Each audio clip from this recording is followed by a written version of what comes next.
आपल्याकडे एक जुनी म्हण आहे बघा, लबाडाचं अवतान जेवल्याशिवाय खरं नाही. म्हणजे एखाद्या लबाड व्यक्तीनं जर घरी जेवायचं निमंत्रण दिलं तर त्याच्या घरी जाऊन प्रत्यक्ष जेवेपर्यंत ते खरं नसतं. आणि लबाडाच्या अवतानावर लोकांचाही विश्वास नसतो. असंच काहीच आपल्या देशातही घडतंय. आपल्या देशाचे आदरणीय पंतप्रधान नरेंद्रजी मोदी साहेब यांच्या कुठल्याही आश्वासनावर आता विश्वास ठेवावा अशी परिस्थिती देशामध्ये नाही. ते काहीही घोषणा केल्या तर त्याची प्रत्यक्ष अंमलबजावणी होईल का याविषयी लोकांच्या मनामध्ये सातत्याने शंका असते. आणि त्याला कारणही तसंच आहे. कारण 2014 साली नरेंद्र मोदी साहेबांनी दिलेल्या घोषणा किंवा दिलेली आश्वासनं 2019 पर्यंत पूर्ण केली नाहीत. 2019 ला दिलेली आश्वासनं आजही पूर्ण केली नाहीत आणि कुठलीच त्यांच्या घोषणेची अंमलबजावणी झालेली नाही. म्हणून त्यांच्या प्रत्येक घोषणेवर लोकांचा विश्वास बसतोच असं नाही. परंतु असं असताना सुद्धा त्याने एक मोठं विधेयक लोकसभेमध्ये आणि राज्यसभेमध्ये पारित केलं, पण त्याची प्रत्यक्ष अंमलबजावणी होईल का या विषयावर मात्र लोकांच्या मनामध्ये शंका आहे. त्यावर आज आपण बोलणार आहोत. नमस्कार, मी राजू पाटील आणि आपण पाहताय द रिंगण लाईव्ह. मित्रांनो, आपण सर्वांनी ऐकलं असेल की लोकसभेमध्ये आणि राज्यसभेमध्ये नारी शक्ती वंदन विधेयक मंजूर झालं. खरं म्हणजे अशा पद्धतीचं विधेयक लोकसभेमध्ये आणि राज्यसभेमध्ये ठेवून ते मंजूर करून घेतल्याबद्दल मोदीजींचं त्यांच्या सरकारचं मी आमच्या रिंगणच्या वतीने मनपूर्वक अभिनंदन करतो की हा देश, या देशाचा इतिहास शिव आणि शक्तीचा इतिहास आहे. त्यामुळे आपण जर देशातल्या महिलांचा सन्मान वाढवण्यासाठी काही भूमिका घेत असाल, काही निर्णय घेत असाल तर त्या निर्णयाचं स्वागत केलं पाहिजे. पण आता हा पण अत्यंत महत्वाचा आहे. आपल्याला जर आठवत असेल मनमोहन सिंग सरकारच्या काळामध्ये 2010 साली राज्यसभेमध्ये हे विधेयक मंजूर झालेलं होतं आणि त्यावर अत्यंत सविस्तर अशी चर्चा झालेली होती. परंतु अशा पद्धतीचं विधेयक घाईघाईमध्ये लागू करू नये, त्याचे दुष्परिणाम अधिक आहेत. त्यामुळे त्यावर अत्यंत डिटेल असा अभ्यास करावा, त्याच्या प्रत्येक पैलूवर विचार करावा आणि त्यानंतर त्याला अंतिम रूप द्यावं असं तत्कालीन सरकारच्या काळामध्ये ठरलं होतं. दरम्यानच्या काळामध्ये 2-3 वर्ष 2010 नंतर 2011, 12, 13 पर्यंत त्यावर काम चाललं आणि 14ला तर लोकसभेची निवडणूक होती. सरकार बदललं, मोदीजींच्या ताब्यामध्ये देशाची सूत्र आली. त्यामुळं काँग्रेसचा हा जो प्रयत्न होता तो प्रयत्न तिथे रखडला. परंतु देशातल्या महिलांना लोकसभेमध्ये, विधानसभेमध्ये 33% आरक्षण दिलं पाहिजे अशा प्रकारचा पहिला विचार काँग्रेस पक्षाच्या मंडळींनी मांडला आणि तशा पद्धतीचं विधेयक त्यांनी आणलं. दुर्दैवानं त्यांचं सरकार पुढे राहिलं नाही. हे काम मोदीजींवर आलं. मोदीजींनी 2014 साली सत्तेवर आल्यानंतर महिला विधेयकाची अजिबात चर्चा केली नाही किंवा हा विषय सुद्धा आपल्या अजेंड्यावर घेतला नाही. पहिले 5 वर्ष निघून गेले. पहिल्या 5 वर्षामध्ये त्यांनी अशा पद्धतीचं एकदाही सुतोवाच्य केलं नाही की हे विधेयक आपण मंजूर करून ह्याला लवकरात लवकर देशामध्ये लागू करावं आणि देशातल्या महिलांना संसदेमध्ये 33% प्रतिनिधित्व द्यावं असं त्यांना पहिल्या 5 वर्षात वाटलं नाही. दुसऱ्या 5 वर्षाच्या अगदी शेवटच्या क्षणापर्यंत म्हणजे कालपर्यंत त्यांना असं वाटलं नाही.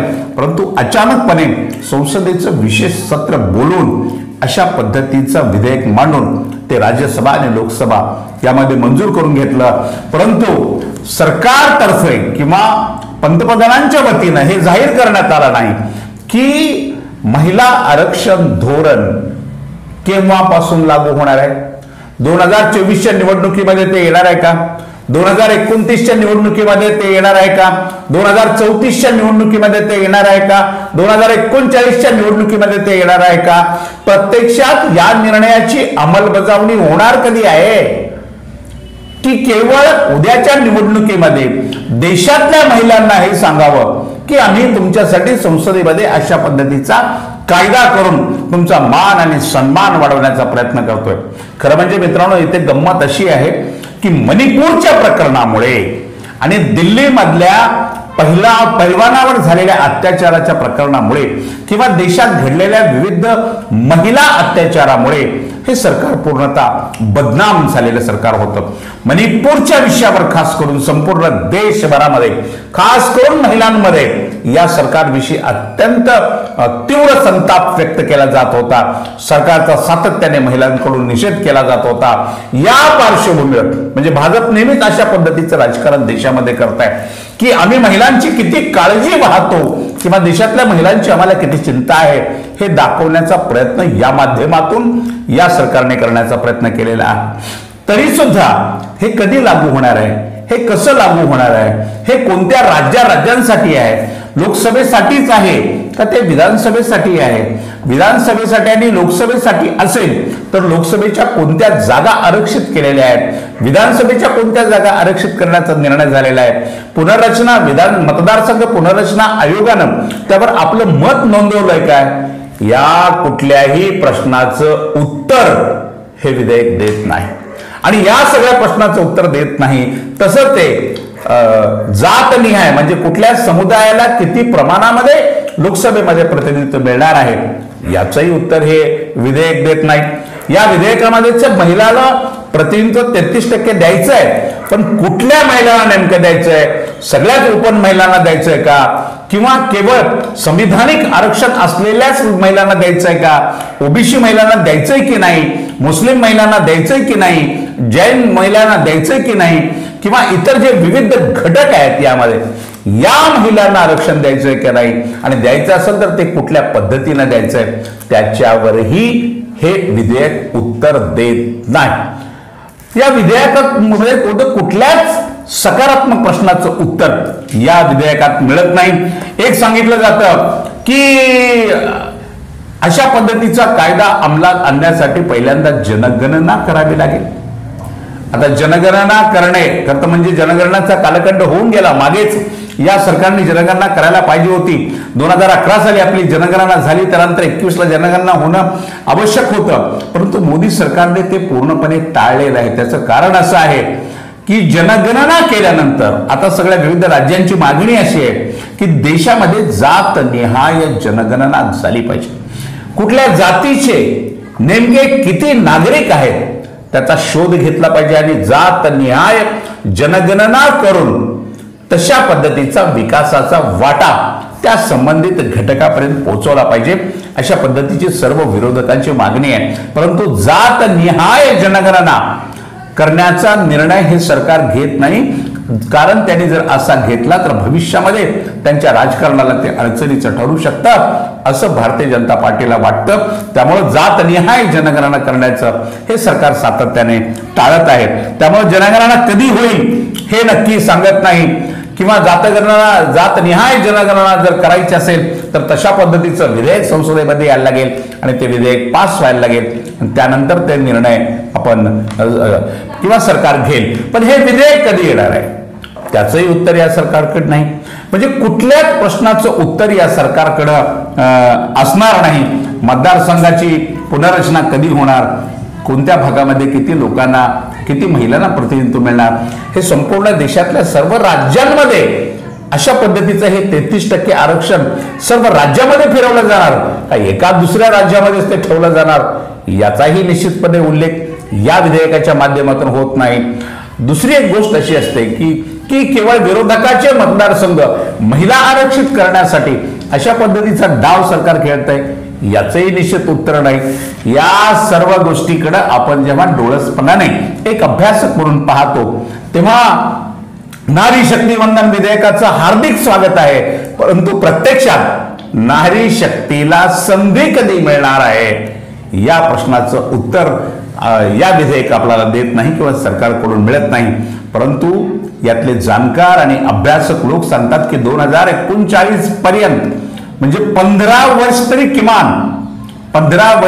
किमान प्रत्यक्षात हा कायदा अस्तित्वात येऊ शकत नाही आणि अजून 15 वर्ष देशातल्या महिला भगिनींना राज्यसभेत लोकसभेत आणि विधानसभेमध्ये 33% आरक्षणाच्या हक्काच्या जागा मिळू शकत नाही असं सर्व विद्वानांचं त्या संदर्भामध्ये मत आहे. त्यातली कायदेशीर प्रक्रिया पूर्ण करणे खूप महत्वाचं आहे. त्यावर एक विशेष अभ्यास गट नियुक्त करणे, त्यावर तज्ज्ञ महिलांना एकत्रित करणे, त्यांची मतं जाणून घेणे आणि संपूर्ण देशातल्या सर्व समाज घटकातल्या महिलांना लोकसभेमध्ये, राज्यसभेमध्ये, विधानसभेमध्ये प्रतिनिधित्व करण्याची संधी मिळाली पाहिजे. सर्व घटकातल्या महिलांना, केवळ विशिष्ट जाती वर्गालाच ती संधी मिळून चालणार नाही, विशिष्ट समुदायालाच ती संधी मिळून चालणार नाही, किंवा आज जे राजकारणी घराणे आहेत भारत देशामध्ये, या राजकारणी घराण्यातल्या लोकांनाच अशा पद्धतीची संधी मिळून चालणार नाही, तर ते सामान्यातल्या सामान्य भगिनींना अशा पद्धतीची संसदेमध्ये आणि विधानसभेमध्ये काम करण्याची संधी मिळाली पाहिजे. त्याच्यासाठी एक अत्यंत व्यवस्थित आणि चांगला कायदा, एक चांगला मसुदा पुढे येण्याची गरज आहे. आणि खरं म्हणजे 2010 साली जेव्हा अशा पद्धतीचं विधेयक राज्यसभेमध्ये काँग्रेस पक्षाकडून आलं होतं, तेव्हाही सर्वांनी हेच म्हटलं होतं की अगोदर धोरण ठरवा, कशा पद्धतीनं देशातल्या सर्व महिलाला म्हणजे सर्व महिलांना नव्हे, देशातल्या सर्व विभागांना, सर्व जाती समुदायांना, सर्व घटकांना त्यामध्ये समावेश करून घेता आला पाहिजे, किंवा त्या समुदायाला लोकसभेमध्ये, राज्यसभेमध्ये, विधानसभेमध्ये प्रतिनिधित्व मिळालं पाहिजे. तरच अशा पद्धतीचं विधेयक आणून उपयोगाचं आहे. अन्यथा केवळ राजकीय परिप्रेक्ष्यातून या विधेयकाकडे जर बघितलं की विरोधकांच्या जागा आरक्षित करण्यासाठी म्हणून आपण महिला विधेयक मंजूर करून घेण्याची जर आपली काही चालाकी वगैरे असेल, तर ती कुठलीही भविष्यामध्ये या देशाच्या दृष्टीनं अत्यंत चुकीची ठरणार आहे. देशाचा विकास झाला पाहिजे, देशाच्या विकासामध्ये महिलांचा सहभाग झाला पाहिजे. तो आजही आहे, परंतु हा सहभाग करताना किंवा महिलांच्याकडे पाहताना डोळे मात्र आपले स्वच्छ पाहिजे, भावना आपली स्वच्छ पाहिजे. मणिपूरमध्ये एवढ्या महिलांवर अत्याचार झाले, आपण पंतप्रधान या नात्याने त्या राज्यामध्ये दौरा सुद्धा केला नाही. आज आपण नारी शक्तीला वंदन करण्याची घोषणा करताय, परंतु गेल्या 9 वर्षामध्ये ज्या पद्धतीनं अनेक महिलांवर अत्याचार झाले, आमच्या बोलीभाषेत म्हटलं जातं की त्या महिलांना अक्षरशः चंदन लागलं, त्यांच्या प्रश्नांकडे दुर्लक्ष झालं, किंवा त्यांचे प्रश्न सहजपणे टाळले गेले. चंदन लागणे या वाक्यप्रचाराचा अर्थ आपल्या भागामध्ये, मी ज्या भागामध्ये मी राहतो त्या भागामध्ये चंदन लावणे म्हणजे त्याला काहीतरी खोटी थाप देऊन पटवून देणे, किंवा त्याच्या विषयाकडे दुर्लक्ष करणे, किंवा त्याच्या संकटाकडे, प्रश्नाकडे दुर्लक्ष करणे, अशा पद्धतीनं असं म्हटलं जातं. आज देशाचे पंतप्रधान, भारतीय जनता पार्टी देशातल्या नारी शक्तीला वंदन करायला मिळणार आहे, निघालेली आहे. त्यांना माझा प्रश्न आहे की देशातल्या नारी शक्तीला लोकसभेमध्ये 33% आरक्षण कधी मिळणार आहे, त्याचं उत्तर आपल्याकडे आहे का? आणि या प्रश्नाचं उत्तर जर आपल्याकडे नसेल, तर आपण केवळ उद्याच्या निवडणुकीमध्ये देशातले जे महिला, संपूर्ण समस्त महिला भगिनी मणिपूरच्या घटनेमुळे केंद्र सरकारवर ज्या खवळलेल्या आहेत, ज्या नाराज झालेल्या आहेत, ज्या उदास झालेल्या आहेत सरकारच्या धोरणाबद्दल, त्यांच्या जखमेवर मीठ चोळण्यासाठी अशा पद्धतीचा एक जर आपण राजकीय मुलामा म्हणून या घटनेकडे पाहत असू, तर निश्चितपणानं हा मुलामा आपण करत असलेला हा प्रयत्न देशातल्या महिलांना नक्कीच आवडणार नाही. मला स्वतःला असं वाटतं की भारतीय जनता पार्टीचे सरकारचं हे जे जेवणाचं आमंत्रण आहे, हे लबाडाचं आमंत्रण आहे. 15 लाख खात्यावर टाकण्याची घोषणा जे सरकार करत आहे, त्या सरकारच्या कुठल्याही पुढच्या योजनांवर आपण सर्वांनी विश्वास ठेवावा अशी परिस्थिती नाही. आणि हे जर खरं असेल तर हे 6 महिन्यात सुद्धा याचं धोरण ठरू शकतं, आणि याच वर्षाच्या शेवटच्या अधिवेशनामध्ये अशा पद्धतीचा कायदा करून किमान येत्या 5 वर्षात तरी महिलांना अशा पद्धतीचं प्रतिनिधित्व करण्याची संधी लोकसभेत मिळण्यासारखी व्यवस्था हे सरकार करू शकतं. पण हे होणार नाही, कारण जनगणना नाही, जनगणनाचं विधेयक येणार नाही, जात निहाय जनगणना करायची नाही. त्यामुळं महिला आरक्षणाचा विधेयक लोकसभेत आणि राज्यसभेत मंजूर झालं असलं तरी त्यावर प्रत्यक्षात कारवाई व्हायला 15 ते 20 वर्ष लागू शकतात. आज इतकंच. अशाच महत्वाच्या गोष्टीवर रोखोक भाषा ऐकण्यासाठी पाहत रहा रिंग लाईव्ह, आवाज महाराष्ट्राचा.